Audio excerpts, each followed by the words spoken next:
Hello, my name is Andrea, and welcome to my channel. I'm the primary caregiver for my mom who's been living with dementia for more than 3 years now. If you're a caregiver in need of self-care or know of someone in need of self-care, then this is the right channel for you. Come and let's journey together as we learn from each other.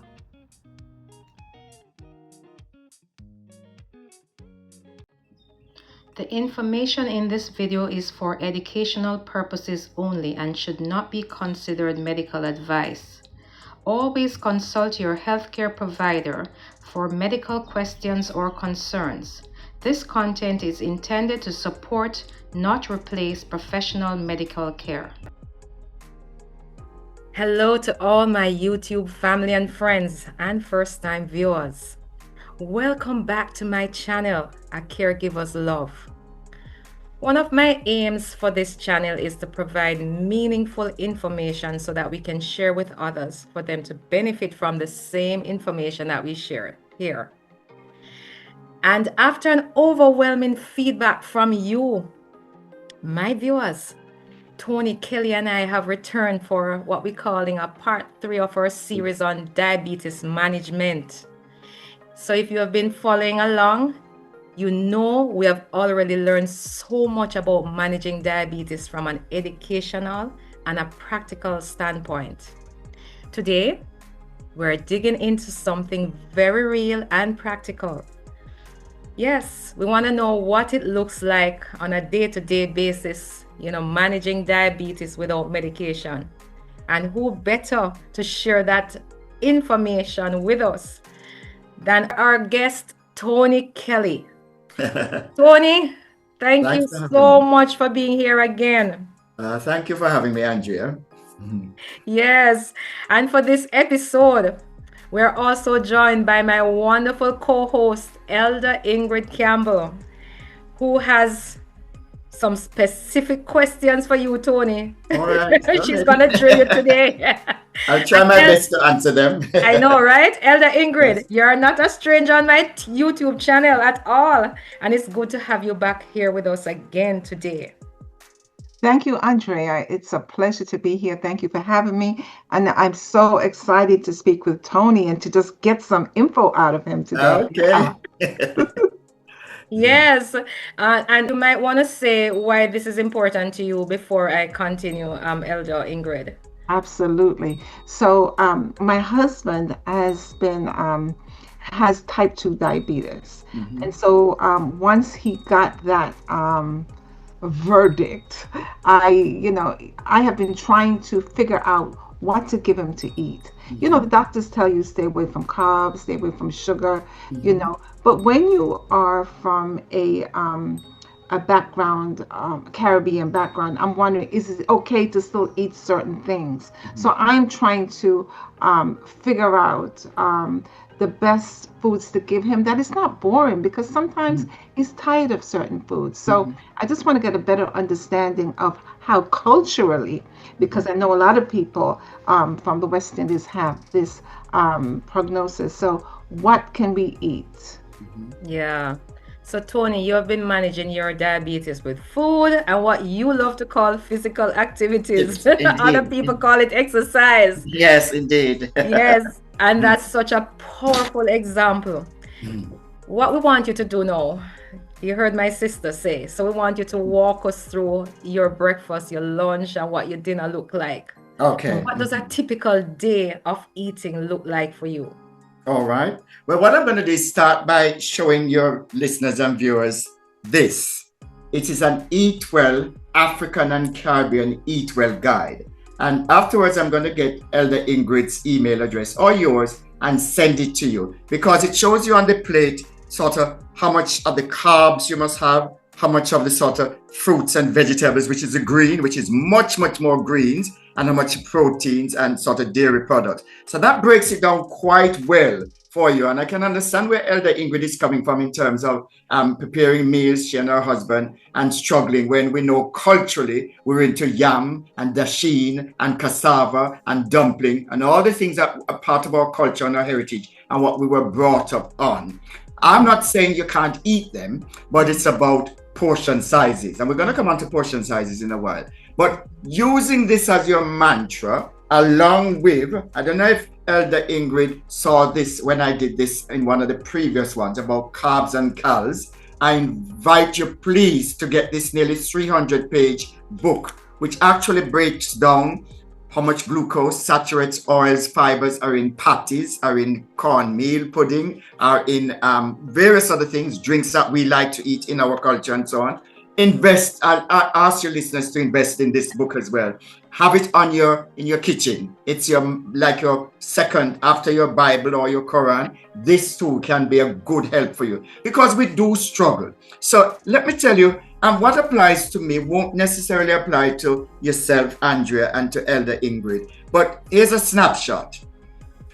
I get up quite early, but nothing and it's called intermittent fasting in a sense. Nothing passes my lips until 11 o'clock. And it starts with a squeezed lemon in warm water. And I used to just drink that like that because it wakes up the stomach, okay? I'm type 2 diabetes, managed it for 20 years without any medication.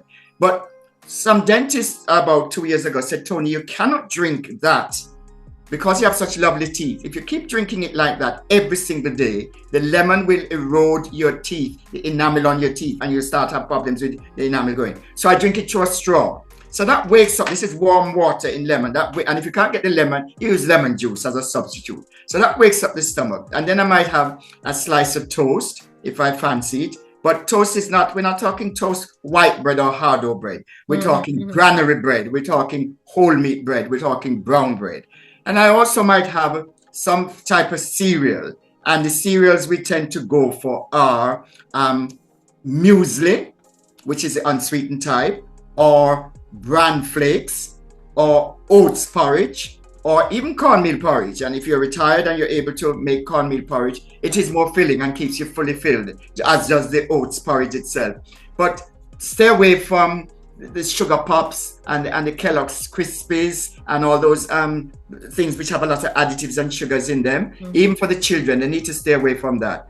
And I like my fruits. So I personally like ripe bananas. My wife can't stand ripe bananas. They have some effect on her, so she can't have them. But the more fruits you have with fiber, the blackberries, the blueberries, the strawberries, and the raspberries. And also, we from Jamaica know what we used to call tangerine, or in Britain they call it satsuma.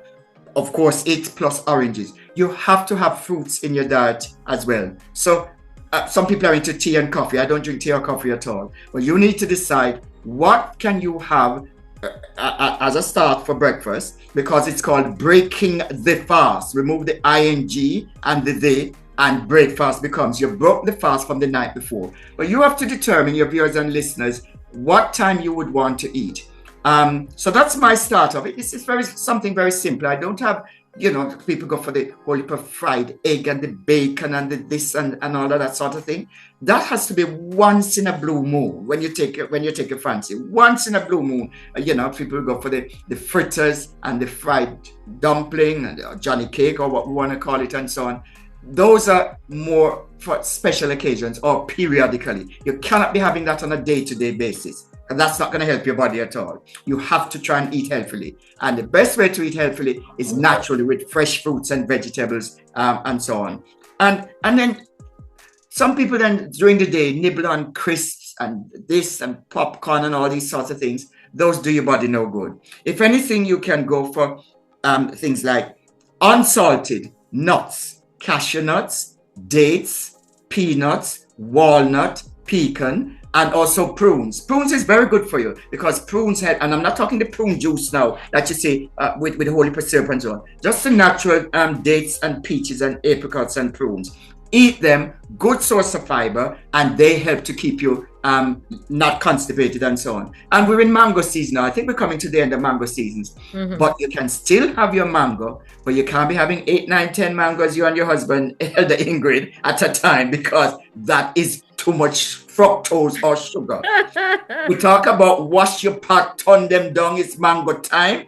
That's one of the songs of the Jamaican folk singers who I used to be with. Me no drink coffee, tea, mango time. Care how nice it may be, mango time. At the height of the mango crop, When the fruit them are ripe and drop, Drop. wash your pot, turn them down, mango time. What I'm saying to you is, you can have your mango, a couple of them, but you can't be having 8, 9, 10 mangoes at a time without going and doing some physical activity to burn off the calories. Okay? So bear that in mind. Well, some people say for breakfast they will have callaloo or spinach or kale and probably put codfish or saltfish in it, which of course they've made sure to get rid of the salt from the saltfish. That too is a good source of protein. So yes, go for things like that. But keep breakfast as simple as possible. It's the first meal of the day, but it doesn't necessarily mean that it has to be piled high with all this bacon and the scrambled egg and the and all those things that I know the Americans like to have in their diet. I hope that has helped. I think you just took out some of the things that her husband love out of it. Out of the equation. But when he sees it, he'll be able to have to say, no, remember, on a serious note, he has diabetes. And the complications which will come his way in terms of, we know them, the strokes, the blindness, the heart attacks, the kidney failure, the chopping off of lower limbs, and the dying too early, gone too soon. He needs to take care of what he eats. So it's the food that he eats. And the healthier the food is, the berries, the blackberries, the blueberries, the strawberries, the raspberries. Feed on those instead of the whole heap of fast food and fried up food. And one thing here, Elder Ingrid, is less of the fry-ups. Boil, bake, steam, grill, and roast. So when you boil, bake, steam, grill, and roast, especially when you're roasting and baking and grilling, all of that oil that's on whatever food you're preparing, it's actually going into the pan sitting at the bottom, not actually part of, if you fry up, like in your Dutch pot or your frying pan, where it still remains there and seeps up into the food you're doing. And a tip for you is when you're doing Johnny cake or fried dumpling, start it in the Dutch pot or in the frying pan, transfer it to the oven. It tastes nice same way, trust me. We've learned that as a tip. That's good. That's good. I never thought about that. So you start frying it and then now you allow it to transfer it to the oven, yes. Or maybe even the air fryer. I was just about to say, even the air fryer. Yes. And you should get rid of some of the oils. Oil, yes. That's amazing. You don't want all that oil inside of you. It's doing your body no good. Your body wasn't meant to have all of that oil in you at all. So try and use less oil. And then when you do use oil, listen, it's coconut oil grew me up in Jamaica. I'm born in England. It never did me any harm. One minute the scientists say coconut oil is good for you. Then they change their mind and say it's not good. Then they go back and so on. It raised us as young people growing up in Jamaica and so on. But we tend to use coconut oil, but we also tend to use extra virgin olive oil. Now, there's a lot of olive oil on the market, Ingrid, which is not the real McCoy. You have to get it has to say extra virgin olive oil on it. Then you know that is the genuine olive oil from the olives that are grown in the Mediterranean. Because that's part of the Mediterranean diet, you see. And the extra virgin olive oil is the best. There's cornflower oil, there's vegetable oil, there's all sorts of other oils, peanut oil and so on. But the extra virgin olive oil is the one if you're going to use it in small portions, if you're frying up anything or using it to cook and so on. But boil, bake, steam, grill, and roast would be my take. So then, after that 11 o'clock, do I have anything? Snacks? I'm afraid I'm not into the snacks. No. The nibbling and no. That just is no good for you. So I discipline myself after that. I might have a fruit later on, watermelon or cantaloupe or whatever. And then our main evening meal is between 6 and 6:30. And after that, Ingrid, nothing else passes my mouth until 11 o'clock the next morning. I give the stomach the time and the chance to get used to whatever it's at. So that's been me. But not everybody will be able to have sort of in effect 2 meals a day, really. Some people have 3 meals a day. Some have 5 meals a day, but smaller portion sizes. Each individual has to decide what's best for them. We used to say, my grandma used to say, when I pack up my plate with all sorts of things, she said, your eye is too big for your belly. You're too green. Because after a while, half of it left and have to be thrown away or given to the dog or cat outside. Right. So you need to decide within yourself how much your belly can take or your stomach. And believe it or not, it is an organ which can shrink in size. So this overeating and overindulgence, we have got to stop that. It's not this eye is too big for your belly. Less is more. Cut down on all of that stuff in order to make the belly get used to having a certain amount and so on. Not overeating and overindulging, because that's just going to be a recipe for disaster. Pardon the pun. Very interesting. So I heard that you mentioned porridge, for instance, for breakfast, whether it's oatmeal or cornmeal. What do you sweeten it with? Because I know a lot of Caribbean people, they love their condensed milk. Condensed milk. That's a no-no. No, I'm afraid we don't. Condensed milk doesn't come in our house at all. Okay. We use one of these milks. They're all plant-based milk. There's Almond, cashew milk, cashew. rice milk, almond milk, oat milk, and organic soya milk. We don't use cow's milk because cow's milk, I've been told by the doctors ages ago, is for the formation of teeth and bones in babies and children. Us as adults don't need to drink cow's milk. So the plant-based milk, and if you want to, if your husband probably has a sweet tooth for you and you want to add a tip of honey or sugar, then fine. But you can't be dosing it with solely for condensed milk. That defeats the whole purpose of the exercise. And in terms of oat milk, oat porridge, I should say, there is the Fosca and the Quaker, the refined one. Ingrid, go into the supermarkets where they have the thick rolled jumbo oats and make your porridge with that. Some people take it home and they put it in the blender and blend out the whole thing, which defeats the whole purpose of the exercise. Because my mother, who was a nurse, said to me, to keep your cholesterol levels down, you need to have a really good bowl of porridge, whether oats porridge or cornmeal porridge in the morning. That will keep you filled, keep your cholesterol level down, and you won't be snacking throughout the next hour or 2 hours because you're feeling hungry or so on. So that's a tip for you and the other viewers listening. Oats porridge, you can't go wrong with oats porridge in terms of keeping the cholesterol level down. And if you have diabetes like your husband does, also making sure he has that. If you're able to make banana porridge, the same applies for banana porridge as well.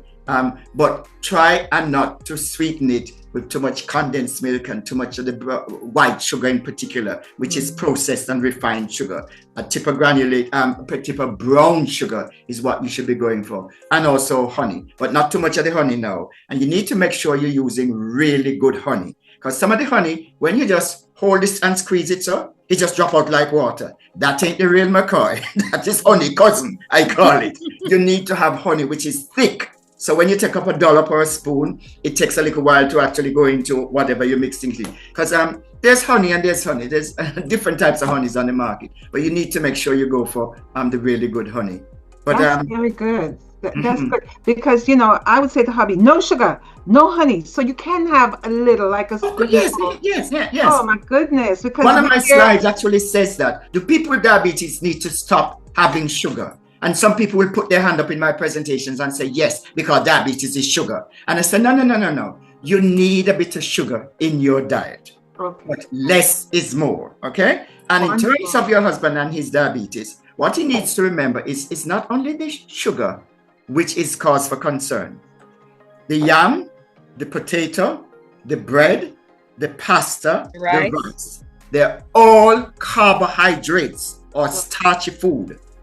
And they break down into your body into glucose or sugar, blood glucose or blood sugar. So we're not saying he must give up his yam, his cassava, his dasheen, his fried dumpling or so on. And even the dumplings, he should be making his dumplings, you and him, with cornmeal. So you're doing it with a sort of wholemeal or cornmeal, not just pure white flour. That's on its own. But the carbohydrates, cut down on those amounts and go for the vegetables.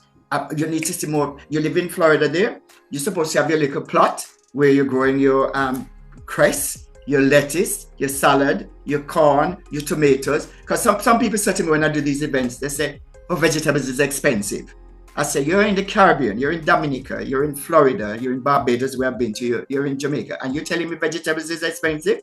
You need to go out there and farm, have a little plot of land. Even if you live in an apartment, get a window box and plant your potatoes or your tomatoes or whatever, and reap that and have that on your plate. And get the children interested in doing that, because that will then give them a sense of, these peas that I'm eating, these string beans or these gungo peas or red peas, they're what I actually grew. I actually planted them and watered them and so on. And you have the good weather in Florida and the Caribbean for it. So That's no right. excuse here in that regard. You're right, Tony. You're right. That sounds so good. Mhm. But how do you determine the portion sizes? Is it something that you learn over time, or do you track your own meals in any way? Because we want to make sure, because I know sometimes when hubby would cook, he'll make the bananas with some yam and a piece Mhm. of pumpkin. And I'll Yeah. say to him, no, you can't have all of those. You can only pick one. So Mhm. we, But we need to okay. have an understanding of that. Right. Well, this is why I go back to this, because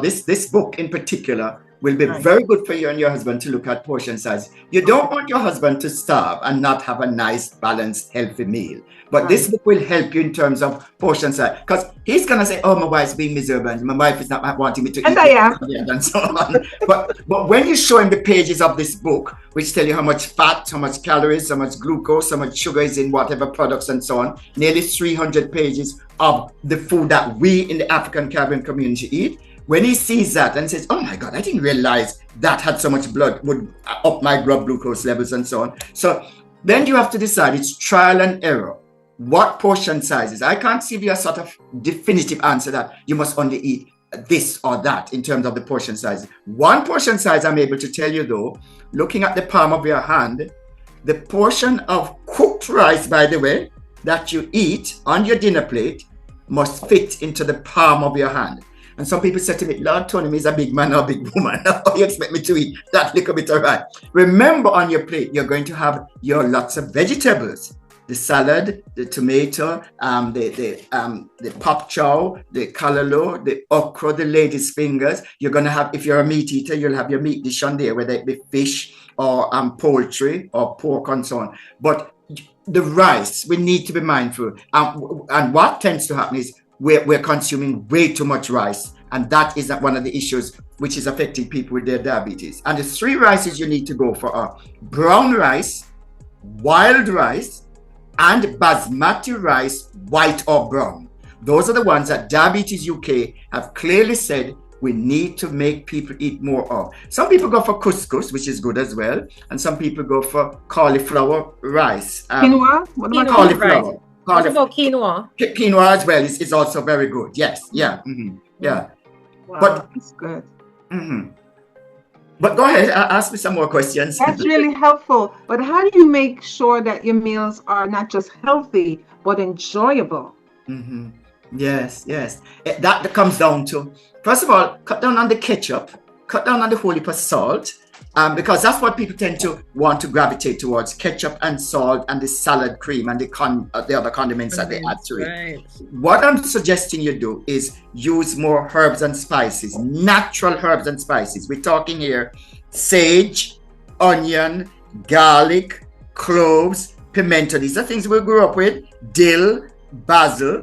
Those are the things you use to flavor Time. your dishes. Yes. Thyme, Yes. exactly. Scallion. Use Baby. those, and then those cut down on the availability of salt. Because when we eat out at restaurants, we've noticed that everything is so salty. And, Yes. and, and, and we need to get away, because of course salt causes high blood pressure or hypertension. But all Yes. of those herbs and spices I've mentioned, the natural ones, not the ones in the jar, because the ones in the jar, Ingrid, if you open up the jar and taste what's in the jar, it is as salty as they come. So stick away from those. Even the oxo cubes can be somewhat salty as well. So try and go for the basil, the sage, the thyme, the dill, the cloves, the pimento, the natural things that we know about, and use those to flavor your meat dishes. Okay. Thank you, Tony. Yes, Tony. So I think our viewers would really appreciate hearing about your blood sugar monitoring, how you monitor your blood sugar, the whole routine. Do you test your blood sugar every day? And if yes, how often? Well, some people, because of where they are in their diabetes journey, have to test regularly. And some either have a Libra, this thing attached here, and then it's attached to their phone.